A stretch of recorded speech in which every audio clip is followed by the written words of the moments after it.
Hello there, world of tankers. Welcome to the channel. I'm your host, Droodles Blitz, and in today's video, I'm going to be disagreeing with another prominent World of Tanks Blitz content creator, Peter KW. Now, Peter KW is one of the most skilled players in World of Tanks Blitz. We can see his 30-day stats right here, 66.83% win rate with 3,812 average damage. So a very, very skilled player. And one thing I wanted to clarify really quickly is that whenever I make a video disagreeing with somebody, there's always people that try to pull out the skill card. It's one of the things that's very common, right? And I'm sure that there's a lot of people who know how skilled Peter is, and they're going to try and come into the comments and say, oh, well, Droodles, you're not as good as Peter, so your opinion doesn't hold any weight.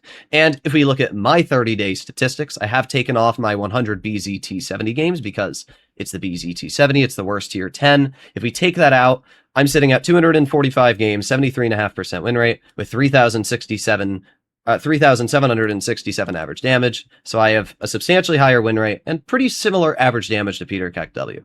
The only reason I'm saying this is because, as I said, there's people that will always try and say, oh, you don't know what you're talking about. You're not as skilled as this person. That's not true. I would argue that I'm just as skilled as Peter KW. I'm not trying to pull ego or anything like that, but it gets so tiring when you see people that try to pull out the skill card when it actually is meaningless. If you want to say that somebody's more skilled or something like that, then prove it. But at the end of the day, there are certain people that are more skilled at certain tactics. There are certain people that are more skilled at other tactics. And trying to pull out a skill card when it's simply a matter of opinion is not something that we're here to talk about today. So I just wanted to get that out of the water right now. With that being said, we're just going to listen to what he has to say about the SPHT, why he doesn't like the tank. I'll be sharing my personal opinions on why I disagree with him, and you guys can let me know what you think in the comments down below. If you enjoy videos like this, make sure to smash that subscribe button. And I do want to clarify that this isn't a drama video. There's people that always try to say, like, oh my god, somebody has a different opinion. It's drama. This isn't a drama video. It's me simply sharing my thoughts and my opinions versus his thoughts and his opinions. So I just want to clarify that right now. If people want to make it drama, that's their decision, but this isn't drama. Before I start his video, I just want to clarify, I've set it to 1.5 times speed, just so I can try and keep this video as short as possible. So I just wanted to clarify, if it seems like he's speaking a little fast, that's why. We need to talk about the SPHT, aka the shit, as I like to call it, which is the new American tier 10 collector heavy tank that costs a whopping $400 if you want to get it at a 100% chance. And that's because you get this tank through containers. One of these containers costs about $5, and obviously this depends on where you live, but where I live, in Hungary, if I want to open every single crate which is required to get this tank, I would have to open $400 worth of containers. And all of that for a tank which is significantly worse than people say it is. So the first thing I want to clarify is when it comes to the price tag, obviously I'm not happy with Wargaming putting the vehicle in crates. I've made it abundantly clear that I disagree with Wargaming putting vehicles in crates in the past. I mean, heck, my friend and I spent almost $500 combined to get our hands on the SPHT. You can see my 24 charms right here costing me $140 to get my hands on. It's $120 for the 20 crates, and then I had to get the other 5 bundle as well. So yeah, it cost me about $140, $150 to buy this tank. And my friend, who was at my house for the 4th, Wallet, spent like $300 to get it. So combined with taxes, we spent about $500 to get our hands on this vehicle. It's ridiculous. A 4% drop chance is stupidly low. It shouldn't be that way, and Wargaming has been screwing over the player base for a very long time. Unfortunately, there's nothing I can do except complain. So that I do want to clarify, I'm 100% agreeing with. The tank is too expensive. It doesn't matter if it is the best tank in the entire game, spending $300 to get it is insane. And Wargaming really needs a reality check on how much money they are asking for these vehicles. But when it comes to my opinion of the vehicle, obviously that is separate from the price tag of the tank. So let's see what he has to say. Obviously, we already have videos that people made on this tank calling it OPWTF, or this tank has ridiculous HP, or I saw another one a little bit below these. The new mouse is here, SPHT review. Guys, as a Blitz YouTuber, I know that the only way of getting views in this game in 2026 is by using clickbait. That's fine. I'm not blaming anybody for clickbaiting with this tank. However, if you're one of those people who want to get it for yourself, you need to understand that this tank is not even remotely as good as people say it is. So I just want to reply to that, first of all. You know, a lot of people always try to say I clickbait. I remember there was a content creator who I'm not going to say my name, but he used to say that all of my videos were clickbait, and all I do is post clickbait. I genuinely stand by any title and opinion I make on the channel. The first game I played in, the SPHT, which I showed in my video, I did 8,100 damage. 8,100 damage. It is actually the highest damage game played in the SPHT since it being released. Nobody has passed it yet. Not only have I done 8,000 damage in this vehicle in the first game I played, but since then I've played 85 games in the tank, sitting at 3,700 average damage with a 76% win rate. I've already 3-marked the tank. I've already live streamed my entire experience here. Obviously, whenever I make my first initial review, it's when the vehicle is just released and I'm making a preliminary video. After I've played it 20, 30, 40 times, I get a better idea. But I genuinely can say, after playing this tank for 80 plus battles, talking to comp players that have said they already plan on using this thing in comp, that it's a pretty overpowered vehicle, and I think my statistics alone stand by that argument.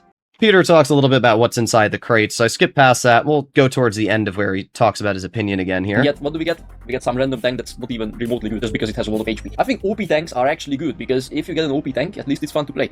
And just because a tank is OP, it doesn't mean that it has to ruin the entire meta. Like, there is a difference between a tank like the Concept or the Kramwagen being OP, and a tank like the CS63 or the OGT 100 light tank being OP.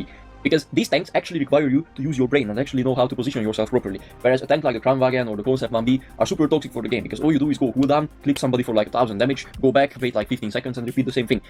I do agree with that to a certain extent. I don't believe just because a vehicle is sold for money, it should be OP. I do kind of disagree with that sentiment there. Just because a tank costs more money doesn't mean you should get better performance or capabilities, right? I mean, that would be the definition of pay to win. It's the problem we have in Tier 7 with the Annihilator and the Smasher. There's people that spend hundreds of dollars to then completely ruin the Matchmaker.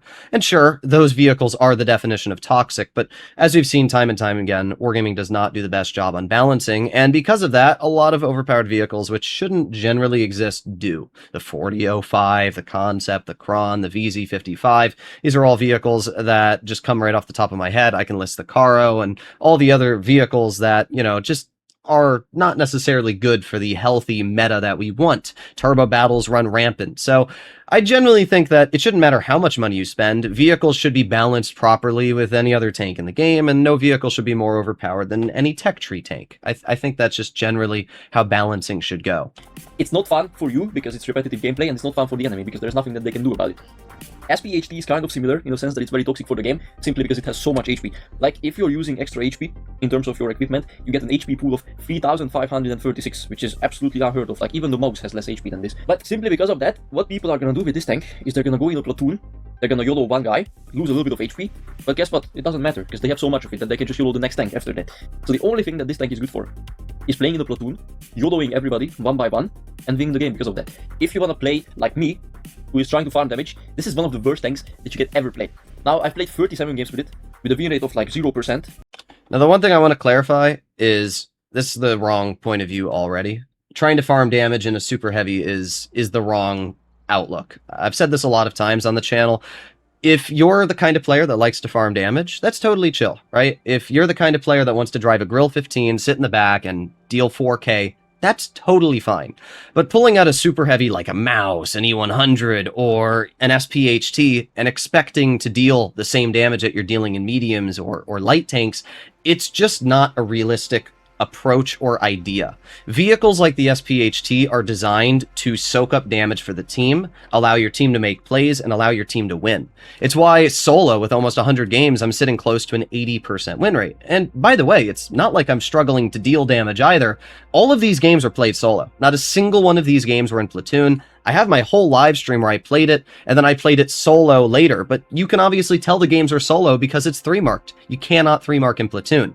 So not only do I disagree with the fact that the only way to do well in this tank is in platoon, but to further clarify, I disagree with the idea that this is a tank meant for damage farming to begin with. I'm not pulling out a Mouse to damage farm. I'm pulling out a Mouse to block shots, to push, to give my team a victory. Going into a super heavy with the thought process of I must damage farm is the wrong thought process. So let me go back and let's see what else he says. And an average damage of less than 3.5k.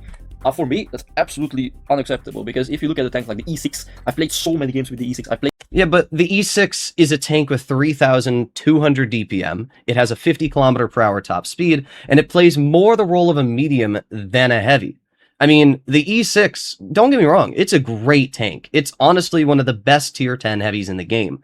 But trying to compare a mouse to a Grill 15 is the equivalent of trying to compare an E6 to an SPHT. Sure, they're both hull-down American heavies, but they do not perform the same role in any ballpark of the imagination.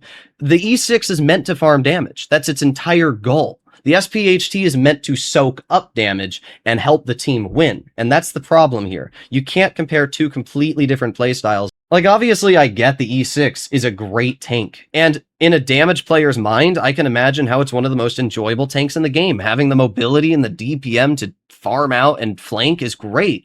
But that's not the role the SPHT was designed for. The SPHT is meant to be a frontline heavy that holds and trades and gives its team the advantage by using its hit points to allow the team to not bleed as much. And that's the problem. You're comparing completely different roles and acting like they're the same thing. It's just not true. With the E6 with 73% melee and 4000 average damage. Or I could list many other tanks as well, like the Concept, 4000 average damage in quite a few games as well. Or just look at any of these tanks that you can see up here, like 4.2, 4.1. Actually can't see the rest of them because of my camera. But look, I can easily do 4000 damage if a tank is capable of doing 4000 damage. Problem with the SPHT, however, is that most people, at the end of the day, are still playing autoloaders. And if you come across a tank like the 50B, you're still gonna lose 1300 HP in like 5 seconds. And you only shoot it back for like 400. And the 50B has like 3 times as much mobility as this tank does. So you might have as much HP as you want, but at the end of the day, if you're playing solo, the only thing that's gonna happen is that you're gonna donate all of your HP to the enemy team. AKA, this tank is a dream for players who actually know how to pan stuff. And that's not even difficult these days, because guess what? You can just use calibrated shells, and you're gonna have like 400 pan. The argument that Peter's trying to make is, even though the tank has a lot of health, because its armor isn't very good, and because vehicles have so much penetration and clipping potential, they're just going to farm you and absolutely ruin your game before you have any impact in the battle. But if that was true, vehicles like the Mouse wouldn't be the highest win rate tank in the game, the Type 5 Heavy. I mean, these are large vehicles which are incredibly susceptible to autoloaders. The Mouse actually has the highest relative win rate by a substantial amount of 2.6%. Relative win rate means that, let's say you average 52% win rate in tier 10, the Mouse you'd be going 56 or 55% in. That's how it works. It's the most accurate depiction of how you're performing in a vehicle. And with relative win rate, we can see that the Mouse is the highest performing vehicle in tier 10. It doesn't matter what skill level you are. The reason it's such a high performer is, even though its armor may not be the best in the current meta, even though its gun may suck, at the end of the day, you have 3,000 health in a decently armored tank that forces the enemy to shoot you instead of your teammates, which allows your teammates to make a bigger impact and win the game. And that's why the Mouse has such a high average win rate. It's why the Minnow and the Type 5 Heavy and a lot of these heavies that get bounces and can survive longer have higher win rates than a vehicle like an E6 or even a Kron. So the idea of like, yeah, obviously you can farm out an SPHT, but put into your mind how long it takes to kill this vehicle. With 3,500 health alone, if you're in an average tier 10 heavy, let's pull out a T110E5. This tank has 2,760 DPM, and that's pretty decent for the heavies category. If you're penning every single standard shell you fire on an SPHT, it's going to take you over 1.5 minutes to kill the tank. Not only that, but that's only firing AP. If you're firing premium shells, which you most likely would be because the SPHT would be hiding its lower plate, then your effective DPM is now getting 30% worse. So that means that it's going to take you over 2 minutes in a single E5 to kill a full health SPHT. Now, if we add on the occasional bit of bad RNG, maybe a bounce here and there, it might take you reliably over 2 to 2.5 minutes to kill a single SPHT with an E5. That is why the tank makes such a big impact in the battlefield. Judging that the average blitz battle lasts about 3.5 minutes, that means an SPHT alone can survive longer than most blitz battles even occur. If that's not enough, let's say the 50B argument, right? 3,000 DPM auto-loading heavy. Okay, well it takes about 20-ish seconds for a 50B to reload its clip, and it does about 1,200-ish clipping damage. Let's say that you're in the 50B, you're penning the SPHT, and maybe you bounce one shell, or you have to fire gold every now and then, because, again, unless you're a moron, you're not going to be driving this vehicle fully in the open exposed. So if you have to fire premium shells at the SPHT every now and then, it's going to require you about 4 clips to kill the SPHT. 4 clips. Think about that. The 50B takes 20 seconds to reload each clip. That's also not mentioning the intra-clip time. That's another 20 seconds of intra-clip. So that is easily close to 2 minutes for a 50B to kill you. I mean, at the end of the day, it doesn't matter how much clipping damage a vehicle has. It matters how much health and how much time it takes them to kill you. The fact that it takes a 50B that long to kill you is pretty mind-boggling. It doesn't matter how much DPM you have. It is reliably going to take 1.5 to 2 minutes for even the highest DPM vehicles to whittle down an SPHT. And while that's going on, the rest of that player's team is going to be dealing damage and preferably shooting you. Now Peter brings up the armor. Let's see what he has to say. You might be thinking, wow, this is actually really good. You still think it's really good? I mean, I don't think that's necessarily bad. We can see here the SPHT, the exact same angle and everything that he's showing there. And the armor, it's got some red, it's got some pennable spots, but I mean, so does any vehicle. Pull out an IS-4. The IS-4 is an incredibly strong tier 10 heavy, but I mean, if you're loading calibrated shells, you can literally pen the entire upper plate and lower plate of the IS-4. So I don't think the armor looks any inherently worse than an IS-4 against standard rounds, especially if you angle it. It's got some really troll armor. These cutouts here are over 400 millimeters thick. Even loading gold, if you hit those, they're literally going to bounce. So it is pretty troll. Let's go back. Okay, I'll show you something even better. 335 heat pen, which is something that most heavy tanks get these days in tier 10. Or even if you don't get it, you can just use calibrated on any heavy tank and you're still gonna get it at the end. So I don't think that this armor profile can be considered good. Better yet, you use calibrated and the whole tank becomes paper. Yeah, I mean, the turret is generally pretty weak. Obviously, the hull armor is not super strong on flat ground. Upper plate's about 290 and goes upwards of 360, but as I said, I don't really think there's many vehicles in tier 10 on flat ground that have great armor. The IS-4 has 305 millimeters of armor on flat ground, even if you're running enhanced armor. It's only about 308. I mean, we can even pull up some of the stronger tier 10 heavies. How about a Type 71, right? Type 71's right here. If we pull this vehicle up on flat ground, the upper plate's about 270, and if we pull out heat shells, we go over to heat, and we do, I don't know, 370 mils a pen. Again, the upper plate on the Type 71 is about 302, 300 thick. So the upper plate on the SPHT is not any weaker than a Type 71, an IS-4, or any other tier 10 in that regard. So I don't really actually agree at all that the upper plate's weak. The turret is definitely on the weaker side, right? I mean, the turret's about 336 thick on flat ground if you're running enhanced armor. And if you're using gun depression, this is against 380 mils of pen, you actually cannot pen the left and right of the tank, which is why you should be running enhanced armor. That's 380 mils of pen. If you are using any other tier 10 heavy, generally you're going to be looking at less, and mediums with about 340 mils of pen are going to be looking at this. Yes, are there weak points? 100%. But genuinely, I consider that to be pretty decent armor for a vehicle that's sitting at 3,400 hit points. And it's not like the DPM struggles at around 2,900 to 2,760. You essentially have the armor profile of a Leopard 1 in situations like this. And I'm not even exaggerating by saying this, because most tanks do actually have this much penetration in tier 10 now. And even if you don't use calibrated or you don't use premium, you can still pen the cupola, you can still pen the shoulders, you still have this huge lower plate. Can't really side scrape either because of this shoulder plate once again. I have to say that the side is actually not too bad because of the angling and all of that. Like, you can see that the shape of the tank itself is definitely going to make some people bounce. So in that regard, it's definitely not bad, and I can't really complain about it. But in practice, this armor profile is not going to protect you from much. And let's not even mention the fact that this tank takes module damage like crazy. Now, one thing I do also want to add about the armor is that while it not be the best, the fact that this tank has so much health means that you have the ability to survive longer and get more bounces, right? In a T110 E5, you have 1,000 less health. So if you block 1,000 damage in E5, you still only have about the same relative hit points as an SPHT when it's full health. In the SPHT, because you have 3,500 health, you have a lot more health to use and get bounces with. I would say my average game in this vehicle, I'm blocking about 1,500 damage. If you don't believe me, you can go watch my live streams. 1,500 damage blocked paired with the 3,500 health it has is 5,000 hit points. Add that with the fact that this vehicle also features the ability to have to basically spam gold to reliably pen it when using gun depression. This is what it looks like against standard. You have to load gold, which means that 3,500 health is actually more like 5,000 just if you're loading gold.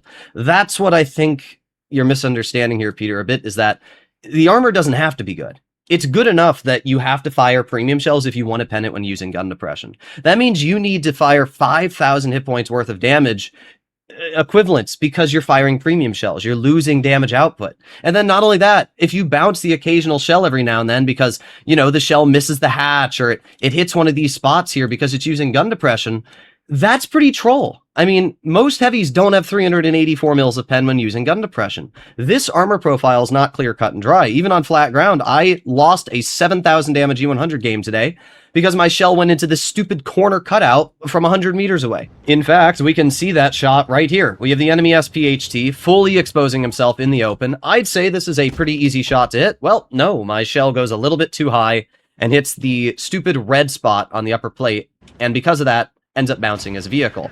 Now, should I have aimed it in a little bit better? Maybe, but the point being, the SPHT has very troll armor. We ended up losing this game, and that SPHT ended up dealing like 5,500 damage and blocking 3,000.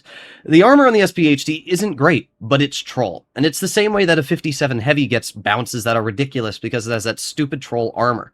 And when you pair that with the fact that you have to load gold to guarantee the pen, it just allows the tank to get away with more and more than it kind of deserves. Alright, let's keep the video going. And let's not even mention the fact that this tank takes module damage like crazy. It loses its ammo rack, its driver, its gun, its commander, like it loses every single module that you can imagine.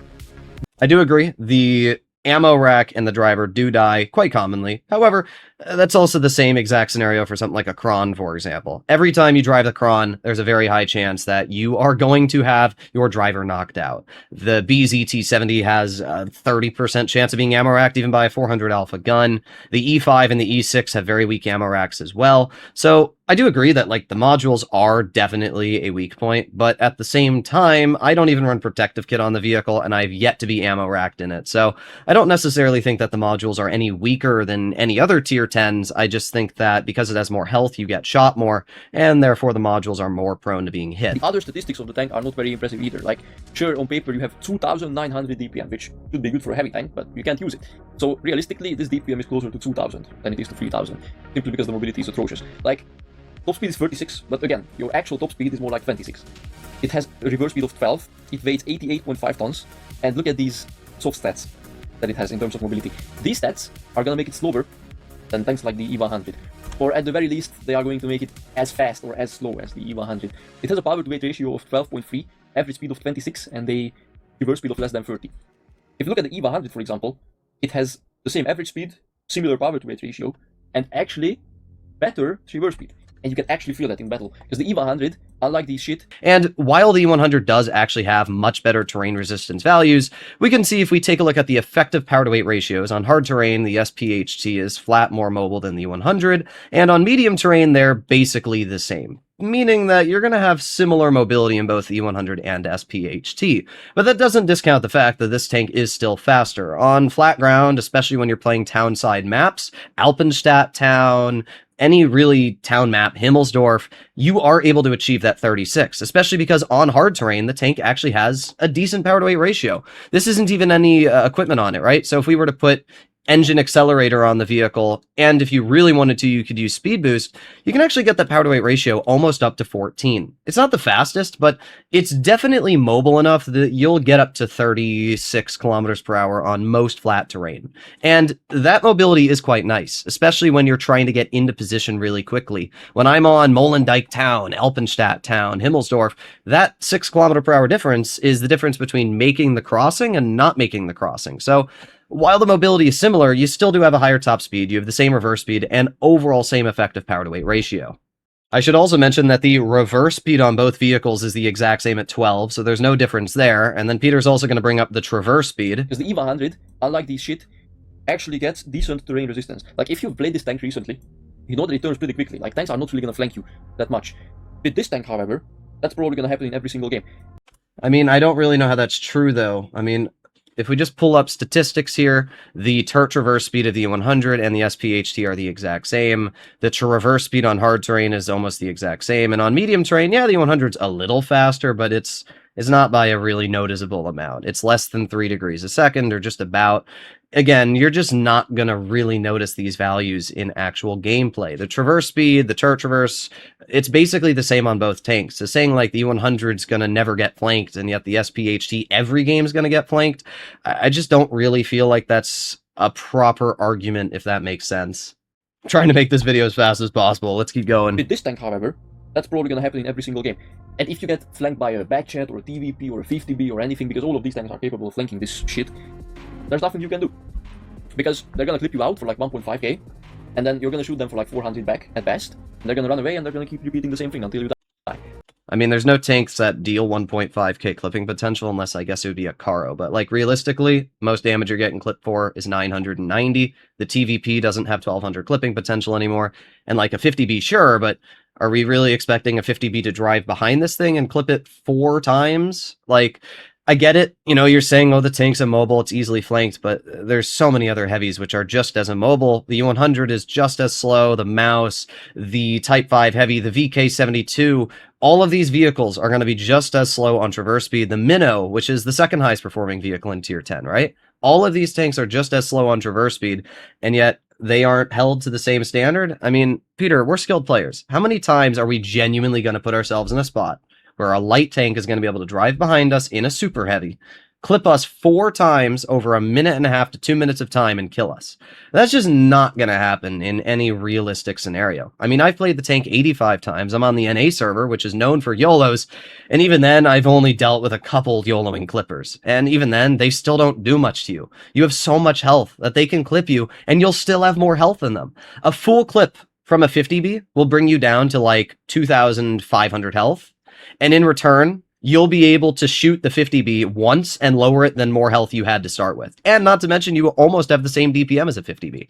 I just really don't see where these scenarios are actively happening, right? I mean, if they are happening, then I'm going to be honest, that's probably more of a positioning issue than it is the tank. That's my main issue with the tank. It is way too expensive, it is garbage, and the only thing that it's good at is YOLOing other people in a platoon. But if you're trying to farm damage and have fun solo, this is exactly what you're gonna get. I mean, honestly, I think most players would love to have 3,500 average damage, Peter. And in terms of your victories, it's pretty similar to the average win rate you have in tier 10. It's only a slight bit lower. And actually looking at your current win rate in the SPHT, it's 73.8. So you're actually performing substantially higher in the SPHT right now for 65 games than you are most of your other tanks. I mean, even if we go to your 90-day stats, you're performing higher on average win rate in the SPHT than you are the Type 71, E4, 50B, Chieftain, 30B, 4202, 121B, Karo, Concept. I mean, the point being, clearly you're winning games in it, so it's not struggling to win battles. And this is a genuine question to you, Peter. Why are we running Gunrammer on the SPHT? I mean, I get it. Ooh, I want to get out more DPM. But you're averaging, what, 3,500 damage in the tank with 66 games, and I'm over here running calibrated shells, and I'm averaging 3,700 damage in the vehicle. So clearly, if Gunrammer was giving you some sort of edge, then you should be averaging substantially more damage than me. But I've got a pretty large sample size of 85 games played, and I'm averaging pretty close to your 30-day stats in this vehicle running calibrated shells. Not every tank should be running Gunrammer. Running calibrated shells gives you more penetration. It allows you to deal with frontline heavies more reliably. Sometimes it might not be the tank always. It could be the playstyle or the equipment you're running with that vehicle that could also be hindering your capabilities. Peter proceeds to showcase 2 games in the SPHT. I'm not really going to break into the battles or the replays. At the end of the day, 2 games is not obviously enough of a sample size to say, oh, the tank's great or it's bad. You have to play hundreds of games to get an idea of how exactly the vehicle's performing. The same way you wouldn't want a new drug to be tested by one person and say, oh, it works, right? You got to test it on thousands, if not hundreds of thousands of people to make sure that it gets FDA approval. It's the same thing here. I'm not going to really break into the battles because 2 games is not enough information. But I did run into something interesting at about 14 minutes in. Speaking of the gun mark, actually something that I haven't talked about yet.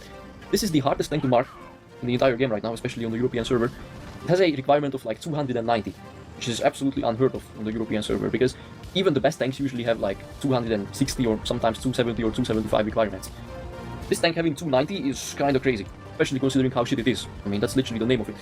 So, to pull up the vehicle's gun mark on the NA server as well, we can see that the gun mark is indeed 285. It is currently the highest required XP to gun mark a vehicle in tier 10.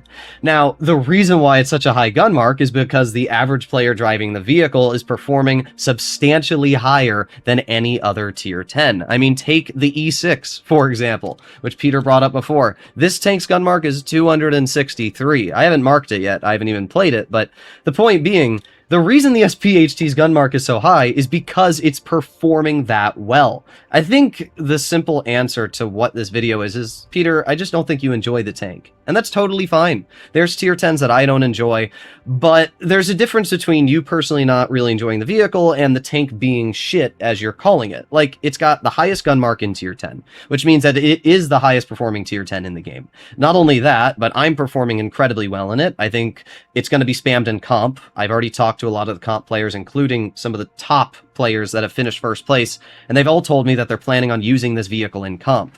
You didn't really mention the gun at all. The fact that, like, sure, the E100 is really good with the fact that it has good DPM and all, but the E100 doesn't have 380 mils of heat pen. This is some of the highest heat penetration in tier 10, allowing you to absolutely butter through enemy armor. So while enemies may be able to pen you, the gun is amazing. The accuracy is pretty solid, especially with refined gun. You're sitting at 0.3 dispersion. You have great DPM, ranking at the 12th highest damage per minute heavy in tier 10. It has one more degree of gun depression than the E100, which also was not mentioned.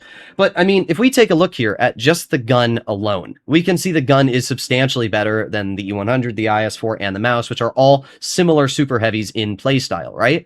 The E100, if we take a look, has, sure, better dispersion, same for the IS-4, but they have flat worse on-movement dispersion in every regard. Their on-movement dispersion is just way worse. And the aiming time, sure, it's better on the E100, but like at the end of the day, if your on-movement dispersion's worse, you're still going to spend more time aiming. The IS-4 gun, apart from dispersion, is basically just flat worse, and the mouse gun as well is just completely worse. That's not even mentioning the fact that the SPHT has more DPM than both the IS-4 and mouse, and the E100, again, it might have DPM, a slight advantage, but the E100 only has 311 mils of APCR pen, which is pretty garbanzo beans when you compare it to the 335 and 379 it gets versus the 327 the E100 has. The penetration of the E100 is pretty bad. Like, there's no real, dodging around the bush here. The pen's bad. The advantage of having way more penetration and also arguably better accuracy is a pretty big plus. Before we finish off the video, let's hear what Peter's closing remarks are towards the SPHT. Anyway, the point is, this tank is as far away from being fun to play as it gets.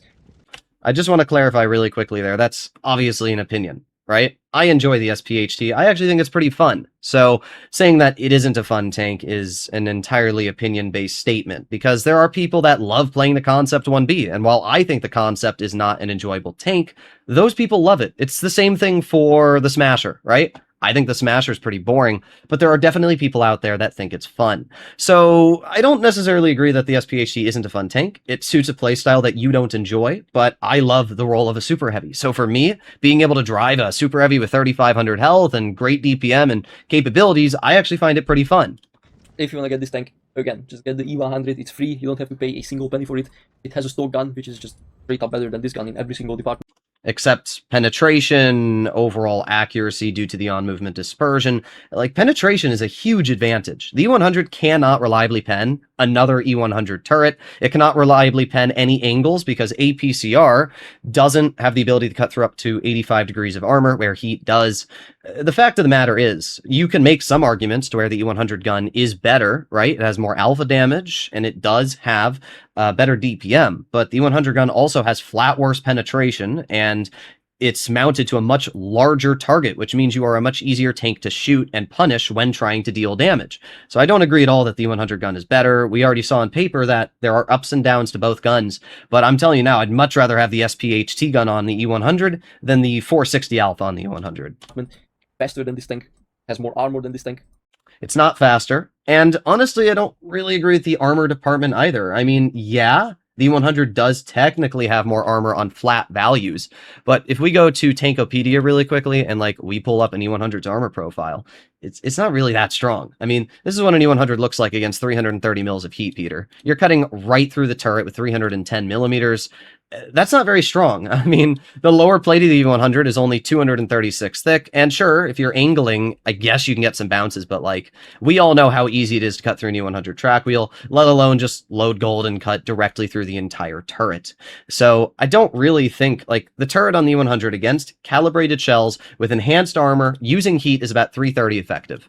If we compare that to the SPHT turret, and we do the same thing, and we load gold and we run Kali and run everything, you have about 340. So the turret armor is arguably just as good, if not better, than the E100 turrets. It's not even mentioning that it's half the size. It's a smaller profile. That's also not mentioning the fact that, I mean, yeah, the upper plate can be a weak point, but I mean, the lower plate, yeah, it's not as large as E100s. The track wheels are way more troll, especially due to this undercarriage angled bit. So I don't really agree that the 100 armor is flat better. That's a substantial statement, right? I mean, there are certain games I play in the 100 where an autoloader full clips me in the track wheel and I'm cooked. And that's not even mentioning the 100 still has like 800 less hit points than the SPHT. So that's just a couple things I wanted to add there. And the only downside is literally the amount of HP that it has. And even that is not a huge downside. And I should also mention that you talked about mobility, and as we clarified, the mobility on the 100 is not any better than the SPHTs. Like, even the reverse speed is the same. It's 12 on this tank, and it's 12 on the E100 as well. There is just no reason in the world for anybody to pick up the SPHT when you can just play the E100. Anyway, hopefully my rant was clear enough on this tank. Thank you for watching this video. Make sure to never gamble for shitty tanks like this. Make sure not to support Wargaming's predatory strategies. And I do agree, gambling is bad. I'm not here to argue at all that gambling is bad for the game, and spending money on vehicles behind a paywall is a bad idea. But I do fully disagree with the idea that this is a bad tank. My statistics alone support the fact that you can do very well in this vehicle if you understand the playstyle. And the playstyle of this vehicle is a frontline heavy that uses its hit points to trade with the enemy. In a 1 versus 1, the SPHT will absolutely dog on an E100. It's not even close. The SPHT has so much more health than an E100 that even if the E100 pens every single shot, the SPHT still wins. It wins because you have so much more hit points and a gun that genuinely has crazy good pen and pretty good accuracy for what it is. You have better mobility than the 100 on paper. You have better mobility in actual practice due to the higher top speed with the same effective power to weight ratio. And I mean, you can test all this stuff yourself. Go get an E100, go get an SPHT, and climb up Middleburg Hill. I'm telling you that the SPHT will get there faster. And not only that, on flat ground, the SPHT is just going to completely mog the E100 in terms of mobility. In general, the SPHT is an overpowered tank. I still fully stand by that. Having a 76% win rate solo is insane. In the current meta with autoloaders and how influential they can be, the fact that I've played almost 100 games, I've already 3-marked the tank, and I'm easily dominating battles with 3,700 damage, especially on the NA server, this actually makes me the highest average damage player in the SPHT right now. So I think if anybody is going to have an argument towards this vehicle, I would be able to. I obviously plan to play this thing more, but at the end of the day, Peter, I'm not making this video to attack you or who you are as a person, but I genuinely think that just because you've had a bit of a rough experience in this vehicle and you're not able to perform what you like to, doesn't take away from the vehicle's capabilities. Every tank is a different playstyle, and learning that playstyle is something that sometimes can take a bit more time, right? I'm running calibrated shells on this tank, and clearly it's benefiting me a lot. Obviously, you have your own playstyle, but sometimes my recommendation is to spice it up, try something different. For people watching the video, you can let me know what you think in the comments, but I genuinely believe that this thing is pretty OP. I don't think that I've performed this well in terms of win rate in a very long time. And even Peter, yourself, you are averaging substantially higher win rate in the SPHT than you are your other tier 10s. While you only care about damage, you can't ignore the fact that it is influencing the games that you're playing and allowing you to win. Sure, the tank might not be fun for you, but obviously that's an opinion, that's not an objective fact. And with that being said, I enjoy it. So I think it's a fun tank. I think it suits the playstyle exactly of what it's supposed to, and I honestly think it's OP. I've said it many times on live stream, and I still stand by that opinion now. I think giving a tank 3,500 health, good DPM, pretty decent accuracy, and better mobility than it deserves is pretty wild. So let me know what you guys think in the comments. Hopefully you enjoyed the video, and I'll see you all in the next one. Bye-bye.